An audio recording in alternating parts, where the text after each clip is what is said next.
Hi friends, ഏതോ ജന്മകൽപ്പനയുടെ പുതുപുത്തൻ എപ്പിസോഡിലേക്ക് എല്ലാവർക്കും സ്വാഗതം. അങ്ങനെ അഞ്ജലിയുടെ അടുത്ത് നിന്ന് ശ്രുതി പോകുന്നത് കിച്ചണിലേക്കാണ്. അവിടെ പോയി ജിലേബി ഉണ്ടാക്കിക്കൊണ്ടിരിക്കുക കേട്ടോ. അപ്പം അഞ്ജലി പറഞ്ഞ ആ വാക്കുകൾ ഇങ്ങനെ ഓർക്കുകയാണ്. ഞങ്ങൾ എന്താ ഇങ്ങനെ ഒരു തീരുമാനം എടുക്കാൻ കാരണമെന്ന് അയാളാണ് പറയേണ്ടത്. ഇത്രയൊക്കെ ചെയ്തിട്ടും അയാളെ ഞാൻ വേദനിപ്പിച്ചു എന്നാണല്ലോ അയാൾ പറയുന്നത്. അയാൾ എന്തുകൊണ്ടാണ് അങ്ങനെ പറഞ്ഞേ? ഇനി ആ ശ്യാമിൻ്റെ കാര്യം അറിഞ്ഞിട്ടാവോ? എന്തായാലും അയാളോട് തുറന്ന് സംസാരിക്കണം. നടന്നത് എന്താണെന്ന് അയാളെ ബോധ്യപ്പെടുത്തണം. എന്നിട്ട് ശ്രുതി സ്വയം പറയുന്നുണ്ട്, ശ്രുതി, നീ ഇത് സൂക്ഷിച്ച് വേണം കൈകാര്യം ചെയ്യാൻ. എൻ്റെ ജീവിതത്തെ ഇതൊന്നും ബാധിക്കാൻ പാടില്ല. ഇതൊക്കെ തുറന്ന് പറയാതിരുന്നാൽ പ്രശ്നമാവില്ലേ? അതോ പറയാതിരുന്നാലാണോ പ്രശ്നമാവുക? എൻ്റെ ഈശ്വര, ഞാൻ എന്ത് ചെയ്യും? അതും പറഞ്ഞുകൊണ്ട് നമ്മുടെ ശ്രുതി വീണ്ടും വീണ്ടും ജിലേബി ഉണ്ടാക്കിക്കൊണ്ടിരിക്കുകയാണ്. ആ സമയത്ത് നമ്മുടെ മനോരമയും അങ്ങോട്ടേക്ക് എത്തുകയാണ്. ജിലേബി കണ്ടതും എൻ്റെ മൈ ഗോഡ്, വീണ്ടും ജിലേബിയോ? ഇവിടെ എന്താ ദിവസവും ജിലേബി ഉണ്ടാക്കാൻ സ്വീറ്റ് ബേക്കറി വല്ലതും നടത്തുന്നുണ്ടോ എന്ന് ചോദിച്ചിട്ട് ആ ജിലേബി കയ്യിലെടുക്കുകയാണ് കേട്ടോ. ഇതിപ്പോൾ ആരുണ്ടാക്കിയതാ എന്ന് ചോദിച്ച് നിൽക്കുമ്പോഴേക്കും നമ്മുടെ അഞ്ജലി അങ്ങോട്ടേക്ക് വരുന്നുണ്ട്. ഇത് ശ്രുതി തന്നെ ആയിരിക്കും ആൻറ്റി ഉണ്ടാക്കിയത്, മറ്റാരുണ്ടാക്കാനാ എന്ന് ചോദിക്കുമ്പോൾ ഇതങ്ങനെ അനുവദിച്ചു കൊടുക്കാനൊന്നും പറ്റില്ല. ദിവസവും ജിലേബി ഉണ്ടാക്കാൻ അവൾക്ക് എന്താ വട്ടാണോ? ആൻറ്റിക്ക് അറിയില്ലേ, അവൾക്ക് സന്തോഷം വന്നാലും ദുഃഖം വന്നാലും അപ്പോൾ ജിലേബി ഉണ്ടാക്കിയാലേ അവളുടെ ദേഷ്യം അടങ്ങുള്ളൂ. ആഹാ, അതൊക്കെ അവളുടെ വീട്ടിൽ, ഇതൊന്നും ഇവിടെ പറ്റില്ല എന്ന് ഞാൻ അവളോട് തീർത്ത് പറയും എന്ന് പറയുമ്പോഴേക്കും ശ്യാമു അങ്ങോട്ടേക്ക് എത്താണേ. ആൻറ്റി അവളോടൊന്നും പറയാൻ പോകണ്ട, ഇന്ന് നടന്ന സംഭവങ്ങളിൽ വിഷമിച്ച് അവൾ ഉണ്ടാക്കിയതായിരിക്കും എന്ന് പറയുമ്പോഴേക്കും നമ്മുടെ മനോരമയും അഞ്ജലിയും ഇത് കേട്ടിട്ട് ഞെട്ടിപ്പോവാണ് കേട്ടോ. എൻ്റെ മൈ ഗോഡ്, ഇന്നിവിടെ നടന്ന കാര്യങ്ങൾ ശ്യാം ബേബി എങ്ങനെ അറിഞ്ഞു? അഞ്ജലി ബേബി പറഞ്ഞോ? ഇല്ലല്ലോ ആൻറ്റി, ഞാനതേക്കുറിച്ചൊന്നും സംസാരിച്ചില്ല. അല്ല, പറയുന്ന പോലെ ശ്യാമേട്ടൻ ഇത് എങ്ങനെ അറിഞ്ഞു? അപ്പോഴേക്കും നമ്മുടെ കുഞ്ഞൻ അവിടെ എത്തുകയാണേ. ശ്യാമേട്ടനോട് ഞാനാണ് ഇതിനെക്കുറിച്ച് പറഞ്ഞതെന്ന് പറയാണ്. അമ്മായി വന്നിട്ട് ശ്രുതിയെ വീട്ടിലേക്ക് കൂട്ടിക്കൊണ്ടു പോകാത്തതിന് അവൾ വളരെ വിഷമിച്ചിരിക്കുക എന്ന് ഞാനാ ശ്യാമേട്ടനോട് പറഞ്ഞത്. അല്ലേ ശ്യാമേട്ടാ? നിങ്ങൾ സംശയിക്കുകയൊന്നും വേണ്ട, ജിലേബി ഉണ്ടാക്കിയത് അവൾ തന്നെയാ. ശ്രുതി അവളെൻ്റെ ഭാര്യയല്ലേ എന്ന് ചോദിക്കുമ്പോൾ ശ്യാമിനെ ദേഷ്യം പിടിക്കാട്ടോ. അവളുടെ മനസ്സിലെ സങ്കടവും ദേഷ്യമൊക്കെ എനിക്ക് മനസ്സിലാക്കാൻ പറ്റുന്നുണ്ട്. അതൊക്കെ ഒന്ന് ശ്യാമേട്ടനോട് ഷെയർ ചെയ്തെന്നേ ഉള്ളൂ. ആഹാ, അളിയനും കൂടി സംസാരിച്ചത് ഞാൻ അറിഞ്ഞില്ല കുഞ്ഞാ. എന്നിട്ട് ഇതൊന്നും ഞങ്ങളോട് പറഞ്ഞില്ലല്ലോ ശ്യാം ബേബി എന്നിങ്ങനെ പറയുന്നുണ്ട് മനോരമ. എന്നിട്ട് ശ്യാമിനെ നോക്കിയിട്ട് അശ്വിൻ പറയുന്നുണ്ട്, നിങ്ങളോട് പറഞ്ഞില്ലെങ്കിലും ശ്രുതിയുടെ കാര്യത്തിൽ ശ്യാമേട്ടന് എന്തുമാത്രം ടെൻഷനാണെന്നറിയോ? ആ ടെൻഷൻ കണ്ടിട്ടാ ഞാൻ കാര്യങ്ങൾ ശ്യാമേട്ടനുമായിട്ട് തുറന്ന് സംസാരിച്ചത്. അപ്പോഴേക്കും നമ്മുടെ എനിക്ക് അങ്ങോട്ടേക്ക് വരുന്നുണ്ട്. ഇവിടെ എന്താ ഒരു പ്രശ്നം? ഒന്നുമില്ല ബേബി, ആ ശ്രുതിയെക്കുറിച്ച് സംസാരിച്ചതാ. ശ്രുതിയോ? അവൾക്ക് എന്താ പ്രശ്നം? പിന്നെ ഞാൻ വിവാഹത്തിൻ്റെ ഫോട്ടോസ് മ്യൂസിക്കൊക്കെ ചെയ്ത് എഡിറ്റൊക്കെ ചെയ്ത് ഒരു പെൻഡ്രൈവിലാക്കി വെച്ചിട്ടുണ്ട്. എല്ലാവർക്കും അത് കാണാലോ, എല്ലാവരും അടിപൊളിയാണ്. അതൊക്കെ ഒന്നുകൂടി കാണാൻ എൻ്റെ കൂടെ വരൂ എന്ന് പറയുമ്പോൾ അഞ്ജലി പറയുന്നുണ്ട്, ശരിയാ, എനിക്ക് കല്യാണത്തിൻ്റെ ഇടയിൽ ഞാനതൊക്കെ വളരെ മിസ് ചെയ്തിട്ടുണ്ട്. എന്നാൽ പിന്നെ ആൻറ്റി, നമുക്കതൊന്ന് കണ്ടാലോ? യെസ്, അന്നത്തെ എൻ്റെ സാരി എങ്ങനെയുണ്ടെന്ന് കാണണം. അങ്ങനെ അഞ്ജലിയും മനോരമയും കൂടി എനിക്കയുടെ കൂടെ ആ ഫോട്ടോസ് കാണാൻ വേണ്ടിയിട്ട് പോകുന്നുണ്ട്. പോകുന്ന വഴി നമ്മുടെ മനോരമ ഒരു ജിലേബിയും എടുത്തിട്ടാണ് കേട്ടോ പോകുന്നത്.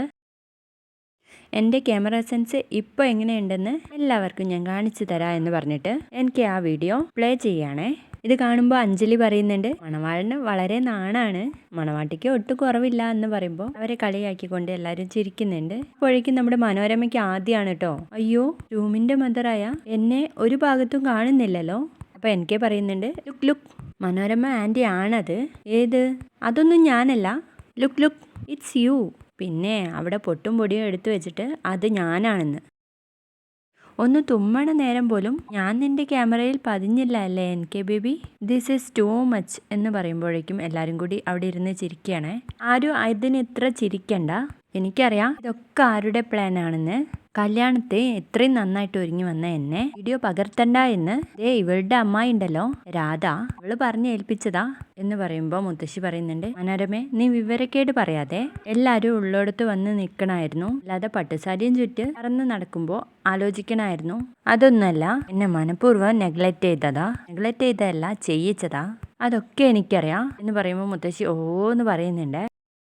ചെറുക്കൻ്റെ അമ്മയായ ഞാൻ ഇത്രയും ഗ്ലാമറായിട്ട് നിന്നത് ആർക്കും ഇഷ്ടമായിട്ടുണ്ടാവില്ല. അതുകൊണ്ടാ എന്നെ അതിൽ നിന്ന് ഡിലീറ്റ് ചെയ്ത് കളഞ്ഞത്. ആൻറ്റി ഇങ്ങനെ ടെൻഷൻ അടിക്കാതെ, കുറെ അങ്ങോട്ടുള്ള പോർഷനിൽ ആൻറ്റി ഉണ്ട് എന്ന് പറയട്ടോ എനിക്ക്. ഇനി അങ്ങോട്ടുള്ള പോർഷനിൽ ഉണ്ടായിട്ട് എന്താ കാര്യം? ചെറുക്കൻ താലി കെട്ടുമ്പോൾ ഇവിടെ ഹൈലൈറ്റ് ആയിട്ട് നിൽക്കേണ്ടത് ഞാനല്ലേ? ഇവിടെ നിൽപ്പുണ്ടല്ലോ രാധ, പ്രമീള, അതൊക്കെ നിങ്ങളങ്ങ് കണ്ടാൽ മതി. എനിക്കറിയാം എല്ലാവരും കൂടി എന്നെ ചീറ്റ് ചെയ്തു. കിഡ്നിന്ന് വന്ന നീ പോലും എനിക്കിതൊന്നും ഇതേ കിടക്കണ നിന്റെ ജിലേബി എന്ന് പറഞ്ഞിട്ട് ഒറ്റ ഏറ് കൊടുത്തിട്ട് മനോരമ അവിടുന്ന് സ്ഥലം വിടാണ്. അപ്പോൾ മുത്തശ്ശി പറയുന്നുണ്ട്, എന്ത് കാര്യം നടന്നാലും ഇവിടെ അലമ്പാൻ വേണ്ടിയിട്ട് നിന്റെ ഭാര്യ ഉണ്ടല്ലോ, ഇനിയിപ്പോൾ അത് സന്തോഷമായിട്ട് കാണാൻ പറ്റില്ല എന്ന് പറഞ്ഞ് മുത്തശ്ശിയും എണീറ്റ് പോവാണ് കേട്ടോ. അതിനുശേഷം നമ്മുടെ മനോരമ റൂമിൽ ഇങ്ങനെ ഇരുന്നിട്ട് ആലോചിക്കാണ് കേട്ടോ. എൻ്റെ മൈ ഗോഡ്, വന്നിട്ട് 2 ദിവസം പോലും ആയില്ല, ഇതിനു മുൻപേ അവൾ എന്നെ ക്കാൻ വേണ്ടിയിട്ട് തുടങ്ങി. ഇത് ഞാൻ ഒരിക്കലും അനുവദിച്ചു കൊടുക്കൂല, എന്നോട് കളിച്ചാലേ അവളെ ഞാൻ കളി പഠിപ്പിക്കും എന്നിങ്ങനെ പറഞ്ഞു നിൽക്കുമ്പോൾ ഡോറ് മുട്ടുന്ന സൗണ്ട് കേൾക്കാണ് കേട്ടോ. അപ്പോഴേക്കും നമ്മുടെ മനോരമ കിടന്ന് അഭിനയിക്കുക കേട്ടോ. വന്നത് മറ്റാരുമല്ല, പ്രീതിയാണ്. ലഡുവും ജിലേബിയൊക്കെ ആയിട്ടാണ് കേട്ടോ വരുന്നത്. ആൻറ്റി ആൻറ്റി എന്ന് വിളിക്കുമ്പോഴേക്കും മനോരമ അങ്ങ് എണീറ്റിട്ട്, U again what you want? നിന്നോട് ഞാൻ പറഞ്ഞിട്ടുണ്ട് എൻ്റെ മുൻപിൽ ഇങ്ങനെ വന്ന് നിൽക്കരുതെന്ന്. ആൻറ്റി എന്തിനാ എന്നോട് പിണങ്ങുന്നേ? എന്നോട് പിണങ്ങി ആൻറ്റി ഭക്ഷണം കഴിക്കാതിരുന്ന എല്ലാവർക്കും അത് സങ്കടാവില്ലേ? അതുകൊണ്ടാണ് ഞാൻ ആൻറ്റിക്കുള്ള സ്വീറ്റ്സ് റൂമിലേക്ക് എടുത്തുകൊണ്ട് വന്നത്. ഓഹോഹോ, അപ്പോൾ എല്ലാവരെയും കാണിക്കാൻ വേണ്ടിയിട്ടാണ് നീ ഈ വേഷം കെട്ടിയിട്ട് ഇങ്ങോട്ട് വന്നതല്ലേ? ലുക്ക്, നിൻ്റെയും നിൻ്റെ സിസ്റ്ററിൻ്റെയും ഒരു പ്ലാനിങ്ങും എൻ്റെ അടുത്ത് ചിലവാവുമെന്നും കരുതണ്ട. അയ്യോ, ആൻറ്റി എന്നെ തെറ്റിദ്ധരിച്ചിരിക്കുക. ആൻറ്റി കരുതുന്ന പോലെ ഞാനോ ശ്രുതിയോ ഒന്നും തന്നെ പ്ലാൻ ചെയ്തിട്ടില്ല, പ്ലാൻ ചെയ്യുകയില്ല എന്ന് പറയുമ്പോൾ, ഓ, നിന്റെ ഈ ഷുഗർ പേരൻ്റെ വാക്കുകളിലൊന്നും ഞാൻ വീഴില്ല മോളെ. എന്താടി നീ എനിക്ക് വേണ്ടി കൊണ്ടുവന്നിരിക്കുന്നത്? ജിലേബി, ലഡു, എല്ലാം ഷുഗറുള്ള സാധനങ്ങൾ. ഇതൊക്കെ നിങ്ങളുടെ പ്ലാൻ അല്ലേടി? എന്ത് പ്ലാൻ ആൻറ്റി? ഇതൊക്കെ ആൻറ്റിക്ക് ഇഷ്ടമുള്ള സാധനങ്ങളല്ലേ? മധുരമുള്ള ഒരു സ്വീറ്റ്സും ഞാൻ കഴിക്കില്ലെന്ന് നിനക്കറിയാം. എന്താണ് ഇതിൻ്റെ പിന്നിലുള്ള ലക്ഷ്യം എന്ന് എനിക്ക് നന്നായിട്ട് അറിയാം. മധുരമുള്ളതൊക്കെ തീറ്റിച്ച് എൻ്റെ ശരീരം തടി വെപ്പിക്കണം. ഞാനിങ്ങനെ സ്ലിം ആയിരിക്കുന്നത് നിനക്കും നിൻ്റെ അനിയത്തിക്കും പിടിക്കുന്നില്ല. That is the matter. അയ്യോ ആൻറ്റി, ഞാനിതൊന്നും ഉദ്ദേശിച്ചതല്ല. ആൻറ്റിക്ക് ഇത് ഇഷ്ടമല്ലെങ്കിൽ ഇഷ്ടമുള്ളത് എന്താന്ന് പറഞ്ഞോളൂ, ഞാൻ കൊണ്ടുവന്ന് തരാം. എൻ്റെ വീട്ടിൽ വന്ന് എനിക്ക് ഇഷ്ടമുള്ളതൊക്കെ ഉണ്ടാക്കി തരാൻ നീ ആരടി? Who are you? എൻ്റെ മകൻ്റെ ബുദ്ധിമോശം കൊണ്ട് നിന്നെ അവൻ വിവാഹം കഴിച്ചു എന്നുള്ളത് നേരാ. രാജകുമാരിയായിട്ട് ജീവിക്കാമെന്ന് ആരും വിചാരിക്കണ്ട. ഇവിടുത്തെ മറ്റുള്ളവരെയൊക്കെ നിങ്ങളെ കയ്യിലാക്കാൻ നിങ്ങൾക്ക് കഴിഞ്ഞേക്കും. പക്ഷേ ഈ മനോരമയുണ്ടല്ലോ, വെരി വെരി ഡിഫറെൻറ്റ്. എന്നെ കൈക്കലാക്കാൻ നിനക്കോ നിന്റെ അനിയത്തിക്കോ കഴിയില്ല. കൊണ്ട് പോടി അങ്ങോട്ടേക്ക് പറഞ്ഞിട്ട് പ്രീതിയെ പിടിച്ച് തള്ളുന്നുണ്ട്. എന്നിട്ട് ഡോറടച്ച് ഉള്ളിൽ തന്നെ ഇരിക്കുകയാണേ മനോരമ. അപ്പോൾ പ്രീതിക്കാകെ സങ്കടമാവാണ് കേട്ടോ. ഇത് കണ്ട് നമ്മുടെ ശ്രുതിയും ആകാശവും നിൽക്കുന്നുണ്ട്. പ്രീതി എന്നിട്ട് ബാൽക്കണിയിൽ പോയി തനിച്ചിങ്ങനെ നിൽക്കുന്ന നേരത്ത്, എൻ്റെ ചേച്ചിക്കുട്ടി ഇങ്ങനെ വിഷമിക്കാതെ എന്ന് പറഞ്ഞിട്ട് ശ്രുതി അടുത്തേക്ക് ചെല്ലുന്നുണ്ട്. ഞാൻ മനഃപൂർവ്വമൊന്നും, എൻ്റെ ചേച്ചി എനിക്കറിയാലോ, നമ്മൾ രണ്ടുപേരും എന്തെങ്കിലും ചെയ്താൽ ഇവിടെ ഉള്ളവർക്ക് അത് കുറ്റമായിട്ട് തോന്നും.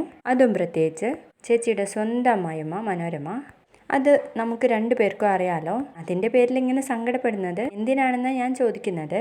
പിന്നെ ആകാശ് സാറ് അമ്മയെ എതിർത്ത് സംസാരിക്കുമെന്ന് ചോദിച്ചാൽ ഇപ്പോൾ എന്താ പറയുക, സംസാരിക്കും തന്നെയാണ് എൻ്റെ വിശ്വാസം. അതിന് കാരണം എന്താണെന്നറിയോ? ആകാശ് സാറ് എൻ്റെ ചേച്ചിയെ അത്രമാത്രം സ്നേഹിക്കുന്നുണ്ട് എന്ന് വിചാരിച്ച് നമ്മളെ ഇഷ്ടപ്പെടുന്നവർക്ക് വേണ്ടി നമുക്ക് കുറച്ചൊക്കെ സഹിക്കാം അല്ലേ?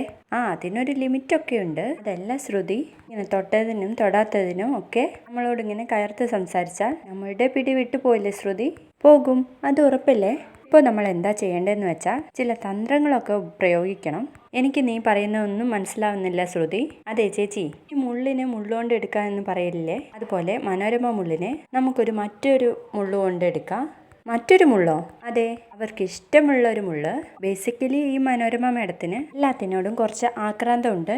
ഡ്രസ്സ്, ഫുഡ്, മേക്കപ്പ് തുടങ്ങിയ എല്ലാവിധ സാധനങ്ങളോടും.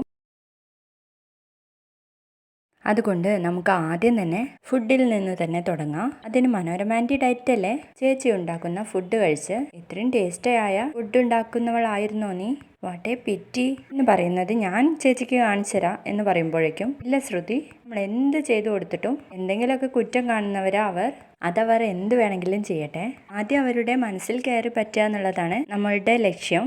ആദ്യം നമ്മൾ ഭക്ഷണത്തിലൂടെയാണ് മനസ്സിൽ കയറി പറ്റാൻ നല്ല കുറുക്കുവഴി എന്ന് കേട്ടിട്ടില്ല ചേച്ചി? അത് തന്നെ ഈ മനോരമയ്ക്ക് പരീക്ഷിക്കാം.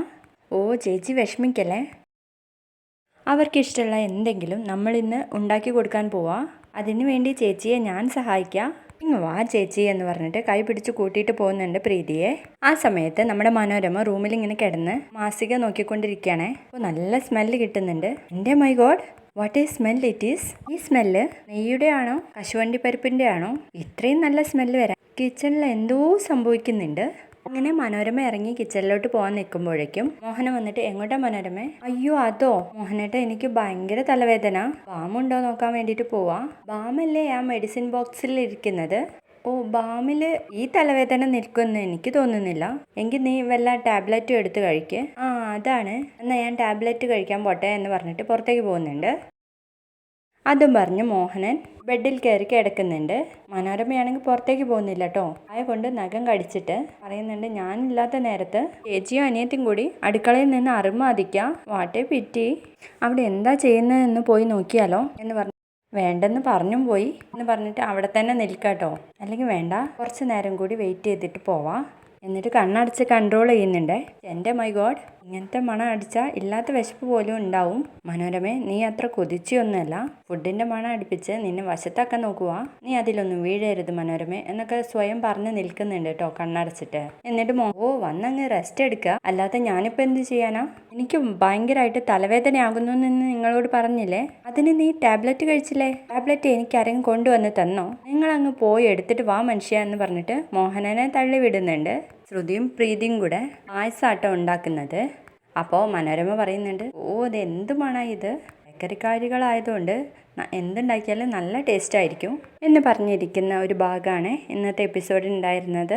വീഡിയോ ഇഷ്ടപ്പെടുകയാണെങ്കിൽ ലൈക്ക് ചെയ്യണം, സബ്സ്ക്രൈബ് ചെയ്യണം. താങ്ക്